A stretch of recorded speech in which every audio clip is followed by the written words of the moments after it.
Dalam sejarah kuno, ada satu alat eksekusi yang namanya terdengar begitu menakutkan. Brazen Bull, patung lembu perunggu raksasa yang konon digunakan untuk menghukum pengkhianat dengan cara mengurung mereka di dalam tubuh logam. Ceritanya menyebar selama berabad-abad dan menjadi simbol kekejaman Yunani kuno. Tapi sebelum kita menerima kisah ini mentah-mentah, ada satu hal penting yang harus dipahami. Apakah Brazen Bull benar-benar nyata dipakai sebagai alat eksekusi, atau hanya legenda yang dilebih-lebihkan oleh para penulis zaman dahulu? Yuk kita bahas. Patung perunggu berlapis emas, detail artistik, ukuran besar, Brazen Bull. Brutal atau sekadar mitos? Menurut legenda, Perilos merancang banteng perunggu untuk Palaris. Korban dimasukkan, api dinyalakan di bawahnya. Rongga tebal dengan pintu kecil. Pipa ke hidung konon berubah teriakan menjadi lenguhan. Namun, bukti fisik dan catatan resmi hampir tidak ada. Cerita ini makin diragukan.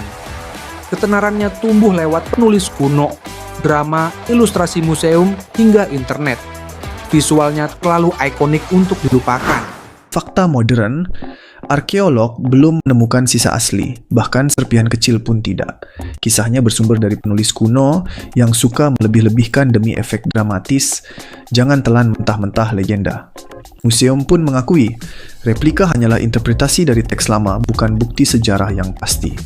Kesimpulan, Brazen Bull lebih mungkin propaganda. Replika perunggu berkualitas tetap bernilai edukatif dan koleksi. Bagikan jika setuju.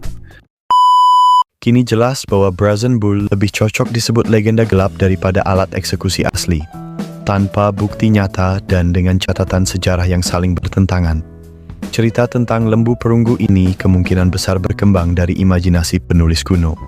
Namun justru karena itu, Brazen Bull menjadi contoh sempurna tentang bagaimana mitos bisa bertahan selama ribuan tahun. Masih banyak kisah sejarah kelam yang ternyata tidak seperti yang kita bayangkan. Subscribe Grim Fact untuk fakta sejarah gelap lainnya yang lebih akurat. Dan komen kita bahas apa lagi di video selanjutnya.